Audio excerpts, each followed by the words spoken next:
Hello guys, welcome. Collective reading tayo ngayon. So, tingnan natin ngayon kung ano yung current energy ng person mo. Para to sa mga no contact na nakikibalita sa kanilang mga person. So, be open-minded po. Hindi po halos lahat makaresonate. Tingnan natin kung ano yung energy niya ngayon. Okay? Give me the message. Ano yung situation ng person mo ngayon? Ano yung naghihintay dito? Bakit ito nangyari? Ano yung mga parating? Paano ito kakaharapin? So, ano yung present energy niya? Okay, start na tayo. Give me the message.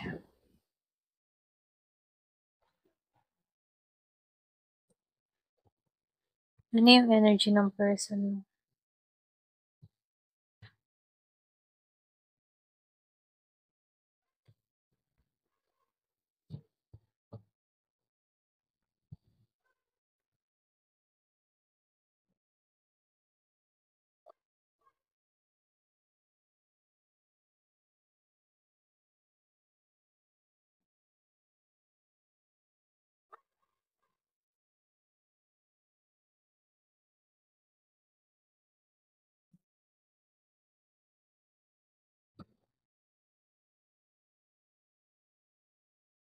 So, lumalabas dito, no? Itong person mo, umpisa pa lang ng pagsasama nyo rito. Nakikitaan ko dito na hindi to nagpakatotoo. Kumbaga, hindi niya pinakita yung totoo niyang nararamdaman, yung totoong siya, okay? So, meron akong nakikitang balat kayo. Iba sa inyo pwedeng hindi ka aware kasi maganda yung pinakikita ng tao na to sa'yo. Wala kang idea sa mga nangyayari sa kanya rito, okay? Pero ganun pa man nakikitaan ko dito na itong tao na to, marami siyang kinakaharap na takot. Iba sa inyo, no, takot siya. May takot siya sa'yo.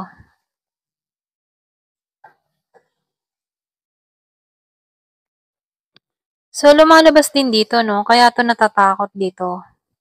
Kasi ikaw, pwedeng may naramdaman ka na dito na something nakakaiba sa person mo. So, dito, na-alarma tong tao na to na meron kang natutuklasan sa kanya at na-alarma siya dito na kung paano, okay, kaharapin ka dito. Kaya dito, no, may takot siyang nararamdaman. Kasi dito yung iba sa inyo, hinahanap mo eh. Meron kang hinahanap dito or pwede rin sabihin, meron kang gustong tuklasin kung ano ba yung lihim na tinatago ng tao na to sa'yo. Okay? So, dito, no, nakikitaan ko dito, meron tong mga bisyo or pwede rin sabihin, meron tong mga kinakagawian na nililihim sa'yo na hindi kapayag sa mga ginagawa niya dito.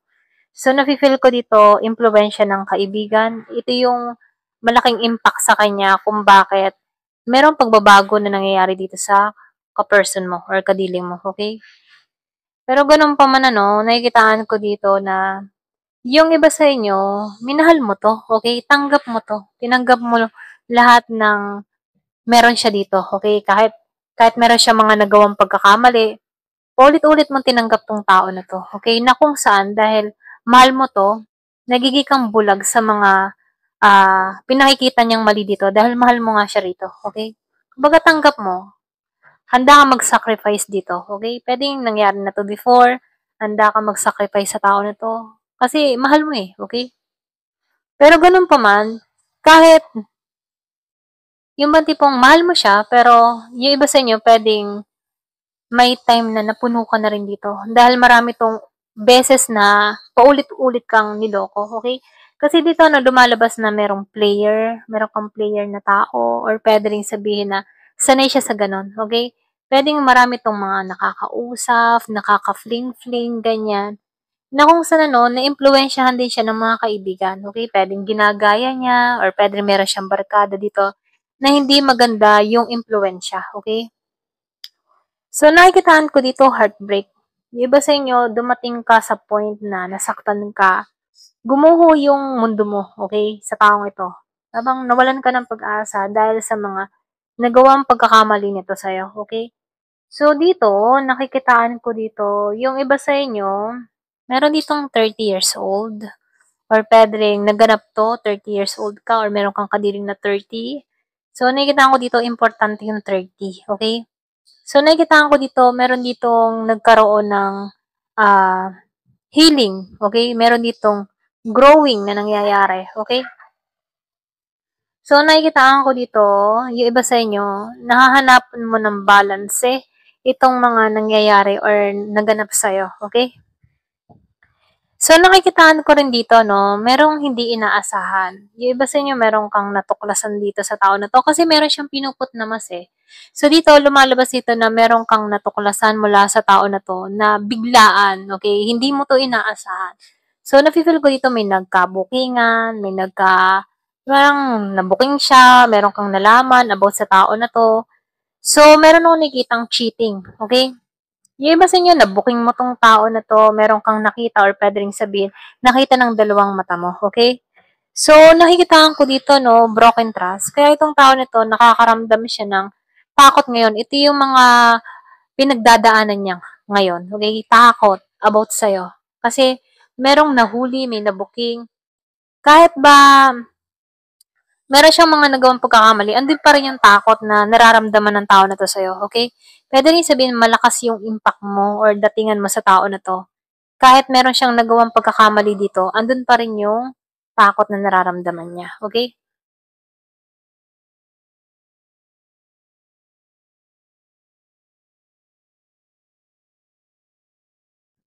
So, nakikitaan ko dito, no, yung iba sa inyo, meron kang person dito na ngayon siya nakakaranas ng pain, okay? Kasi may takot. So, dumarating din sa punto na nagkakaroon siya ng hirap sa sitwasyon, no? Doon niya nararamdaman yung pain. Pwedeng ikaw nararamdaman mo din yung pain kasi meron ditong nag-cheat, okay? So, merong other woman, other man, meron kang mga natuklasan dito na kung saan, ano, andun yung pain na nararamdaman mo, okay? So, nakikitaan ko dito, meron kang kadiling dito na meron siyang mga bisyo, okay? Pwede rin sabihin meron tong addiction na hirap niyang tanggalan. So, nakikitaan ko dito, 'pag malayo siya sa'yo, hindi niya maiwasan na gawin yung mga bagay na hindi hindi ka nais-nais para sa'yo. Kumbaga meron siyang addiction dito, okay? Puwedeng sa sugal, puwedeng sa babae, sa lalaki, or puwede ring sa sex, mga gano'n 'no. So, lumalabas ito, meron siyang addiction na kailangan niyang ayusin para sa sarili niya, para maging ayos siya dito, okay? Kasi meron akong nakikitang divine masculine, puwedeng nasa divine masculine energy ka, kahit babae ka or lalaki ka, no? So, nakikitaan ko dito, andun yung strong personality, yan, pasensya na, no? Strong personality mo, na kaya mo maging independent mula sa tao na to. Kasi nakikitaan ko dito, yung iba sa inyo, meron dito kang nahuli. Kaya andito ka sa healing, andito ka sa inner growth mo, meron kang mga inaayos, nililinis sa kaisipan mo, mga ganun ano. So, tingnan po natin dito.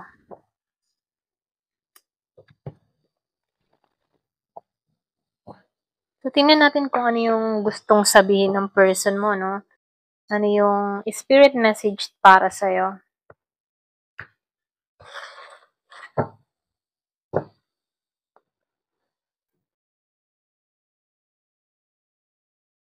So, nakikitaan ko dito, no? Meron ka ditong kadiling or person na hindi malinaw yung intention sa'yo. Okay? Simula't simula pa lang, meron tong mas na pinot sa kanyang sarili. So, pwedeng tinesting ka ng tao na to, or pwede rin nahulog ka rito. Pero ganun pa man, kahit nagkaroon kayo ng pagsasama dito, no, dun mo natuklasan or pwede rin dun nakilala ng tao na to yung lubusan kung gaano ka magmahal dito, okay? So, nakikita ko dito, umpisa pa lang, meron na siyang pinot na mas. Ayan. Kaya lang, nakikitaan ko dito na meron tong mga nagawang pagkakamali, okay? So, dito, no, meron ditong now is the time. Pwedeng ito na yung time para Tanggalan yung takot, kung gusto niyang ayusin tong connection nyo, okay? Kailangan niyang lakasan ng loob, okay? Ito na yung timing para ayusin niya yung gusot na ginawa sa'yo. So, nakikitaan ko dito, merong nagsumpa. Yung iba sa inyo, pwedeng sa tindi ng galit mo na sumpa mo tong tao na to, or pwede rin meron kang mga masasakit na salita na binitiwan dito, na kung saan pwedeng tumatalab din to sa kanya, okay? Spirit heard your voice and prayer. So, nakikitaan ko dito, yung iba sa inyo, dumating sa point na nagdasal ka dito, okay? Dahil sa sama ng loob mo, okay? Meron kang mga pinagdasal dito. Pwede rin sabihin yung lungkot ng boses mo, yung hinain mo, okay? Kumbaga, pinakikinggan ka dito ng spirit guide mo, or pwede rin guardian angel mo, ancestor mo. Pinakikinggan ka dito, yung mga dasal mo. Ayan. So, nakikita ko dito, this is a lucky situation. Pwedeng masasabi na kahit naloko ka dito, isang malaking sorte din to para sa'yo, okay? Kasi dito, tinanggal yung hindi makakabuti para sa'yo para ma-receive mo yung mga blessing na parating pa sa'yo, okay? Pwede rin sabihin na blessing in disguise. Kung baga, sa umpisa, masakit, pero sa pagtagal, meron palang biyayang parating. May mga dahilan kung bakit naranasan mo to. Ito lang yung mensahe, So, this situation is safe. So, nakikita ko dito, yung mga nangyayari sa'yo, ngayon mo na hahanap yung kapanatagan mo, yung kaligtasan mo. Pwede rin sabihin, tinanggal ka dito para sa kaligtasan mo. Okay? Kasi dito, player siya eh. Kumaga, magaling tong magloko or pwede rin magaling tong magpaasa, ganyan, So, nakikita ko dito, likas na player tong tao na to or mapanakit siya dito. Okay? So, yes to your question. Kung merong mga katanungan ka, pwede rin sabihin bago mo to mapanood tong reading na to, meron kang mga tanong, meron kang mga naiisip mula sa person mo, okay? So, yes, ang sagot ko naman yung tanong mo. So, dito, a few months. So, nakita ko dito mga ilang buwan or pwede rin sabihin meron kang mga pinagdaanan itong mga few months, okay? So, nakikita ko dito, kung ano man tong few months na to, meron ditong parating or pwede rin meron nangyari, okay? The path is clear, go for it. So, ngayon nakikita ko dito, may unexpected, all of sudden, bigla kang tinanggal dito. So, dito, nakikitaan ko dito, tinanggal ka dito para yung path mo ay malinis, okay? Pwede ito yung pinakahadlang kung bakit hindi mo na kakamit yung purpose mo, okay? Pwedeng meron pang nakalaan sa'yo si God, may plano siya para sa'yo, meron siyang magandang purpose para sa'yo. Kumbaga, tinanggal lang tong tao na to sa buhay mo dahil ito ay nagiging balakid sa purpose mo sa buhay, okay? So, ngayon, nakikita ko dito na iyong path ay nasa tama na, malinis na yung path na tinatahak mo, okay? Try it again. So, try it again. Kumbaga, sumugal ka muli, sumubok ka muli. Hindi lang siya yung lalaki, babae sa mundo, Hindi palaging masasaktan ka dito. Kumbaga, nabigo ka, pero sumubok ka pa rin magmahal ng bago. Ayan. Try it again. There is not enough faith to manifest your desire. So, dito, nakikita ko dito, kumbaga, kung hinihiling mo pa tong tao na to, nafe-feel ko hindi na to karapat-dapat para sa'yo, okay? Kung dinidesire mo pa rin tong tao na to, hindi na siya yung karapat-dapat para sa'yo. Kasi nakikitaan ko dito, marami tong mga nagawang pagkakamali na kung saan makakahinto sa paglago mo, okay? You and your loved ones are protected. So, nakikita ko dito, ikaw ay ligtas at mga mahal mo sa buhay. Brand new stable beginning. So, nakikitaan ko dito, merong parating na bago, stable, at bagong simula. Ayan. So, ito lang yung nakikita ko dito, So, tingnan natin yung hidden truth ng person mo. Ano ba yung gusto niyang sabihin? Ano ba yung kanyang mga nilihim? Okay? So, ano yung kanyang saloobin? Mga ganyan, So, tingnan natin ngayon. Yan, pasensya na, ibo. Ano yung hidden truth ng person mo? Ano yung mga tinago niyang lihim sa'yo? I couldn't let you two get close to me. So, siya rin naman yung pumigil dito, Parang siya din yung kusang lumayo sa'yo, okay? Ayaw niyang mas mapalapit ka sa kanya. Pwede rin sabihin na nahuhulog na rin tong tao na to sa'yo. Okay, the more na mapapalapit ka sa tao na 'to, the more na masasaktan ka niya or the more na masasaktan din siya dito. Kasi player siya, eh. Hindi naman halos lahat ng player talagang mamamatay na player habang buhay, ano. So, meron din pagbabago na nangyayari sa mga player na tao, okay? Puwede ring sabihin ikaw lang din yung, naging lesson sa tao na 'to, okay? Puwedeng meron kang mga pinakita dito na kung saan yung pagiging player niya dito, dun niya nalalaman na yung sign of love, okay? Puwedeng meron kang mga pinaramdam dito, kaya lang natatakot siya 'to. Ayan, pasensya na. Natatakot 'to na mas lumalim pa yung connection niya sa'yo, okay? I wish I could share my good news with you. So, nakikita ko dito meron naman mga magandang nangyayari sa person mo. Gusto niya pa ring i-share niya sa'yo. Kumbaga, kahit baga nagkaroon kayo dito ng something na problema, no, ikaw yung gusto niya maging friend or pwede rin ikaw yung gusto niyang i-share ng kanyang mga nangyayari sa buhay niya. Ikaw yung gusto niyang kwentuhan, mga gano'n, no. Kumbaga, nakikita ko dito yung iba sa inyo, panatag pa rin ang person mo sa'yo, okay? I wish I had treated you better. So, alam niya naman yun. Alam niya yung pagkakamali niya dito. Kaya hiniling ng tao na to na sana tinarato kita ng maayos. Okay? I replay our conversation over and over. So, dito, no? So, dito, no? Nakikitaan ko dito. Yung iba sa inyo, hindi pa dinidelete ng tao na to yung mga pinag-usapan nyo. Okay? Sa messenger, sa email, or pwede rin sabihin sa chat. Okay? Text, mga ganyan, ano? Andun pa rin, okay? Puwedeng kahit ilang taon na nakalipas na wala kayong contact ng tao na 'to, nananatili pa rin yung conversation niya sa isa't isa, okay? Hindi niya dine-delete dito yung mga message. Kumbaga, nagbabalik tanaw 'tong tao na 'to sa mga pinag-usapan niyo sa nakaraan, okay? I love you unconditionally. So, nakikitaan ko dito, mahal ka ng tao na 'to. Kaya may takot, eh, natatakot siya sa kanyang nararamdaman. Kasi habang tumatagal, napapa-inlove na 'to sa'yo, okay? You came closer than anyone. So, nakikitaan ko dito, kahit player siya, ikaw yung pinaka napalapit sa kanya. Okay? Ito na yung nafe-feel ko sa person mo. Ikaw yung pinaka mas, yung bang tipo na kung iba, player-player lang siya sa iba. Pero pagdating sa'yo, no, nagsabi din to ng mga sekreto or pwede rin mga nangyayari sa buhay niya, mga experience niya, gano'n, no. Kumbaga, magana loob ng tao na to sa'yo. I love you before you could leave me. So, itong tao na 'to, ramdam niya na iiwanan mo siya, okay? Kaya inunahan ka ng tao na 'to na alisan dito, okay? We both know I am not the one for you. So, alam naman ng tao na 'to na hindi siya yung para sa'yo at alam mo din dito na hindi rin siya yung para sa kumbaga alam mo sa sarili mo na hindi siya yung para sa'yo, okay? Puwedeng meron kang mga pinakikita dito sa tao na 'to na kung saan nagkakaroon ng hint itong person mo dito, okay? Kaya dito, mas inunahan ka ng alisan dito kaysa maramdaman niya na parang wala yung tipo na hindi totoo na yung nararamdaman mo sa kanya, ramdam mo na hindi siya yung para sa'yo, okay? So, puwedeng naalarma siya dito. I wish things could be different. So, umaasa pa rin 'to 'no, na sana different ang lahat, ganyan. I hide who I really am from you. So, marami 'tong mga tinago 'no. So, meron 'tong mga tinago sa kanyang katauhan about sa'yo. Puwedeng gumawa siya ng kwento about sa sarili niya sa'yo, okay? So, marami siyang pagpapanggap dito. Kaya umpisa pa lang ng reading ano, merong maskara. Okay, marami siyang lihim, marami siyang tago dito, tinago, ganyan.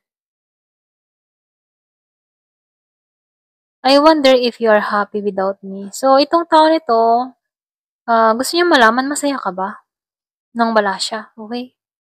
Gusto niya malaman yon. Ano kaya itong person ko, masaya kaya ako? Masaya kaya siya kahit wala ako? Gano'n, okay? So, may gano'n siyang tanong ano. I hide behind material things. So, nakita ko dito meron 'tong mga tinago din sa'yo, okay? Lalong-lalo na yung mga material na bagay. I remember every details of that day. So, nakikita ko dito, naalala ng tao na 'to lahat-lahat nung araw na yon, nung may naganap sa inyong dalawa, okay? Puwedeng first met, first sa lahat, mga gano'n 'no. So, kung ano man yung mga pinagsaluhan niyo, pinagsamahan niyo, andun yung alaala. Hindi niya binubura yung alaala na yon, okay? Tine-treasure niya yung memories na yon, okay? So, ito yung last ano, the timing just wasn't right for us. So, nakikitaan ko dito, alam ng tao na 'to na hindi yun yung tamang oras. Kumbaga nagkita kayo sa tamang oras or puwede ring sabihing hindi pa yun yung right time Or meron siyang mga gano'n 'no, tamang tao pero maling oras, okey? Alam mo yung gano'n? So, ikaw yung tamang tao para sa kanya pero dumating ka sa maling oras. Wow! So, gano'n yung energy ano. So, ito lang yung nakikita ko, ayan. Thank you for watching. Love and peace.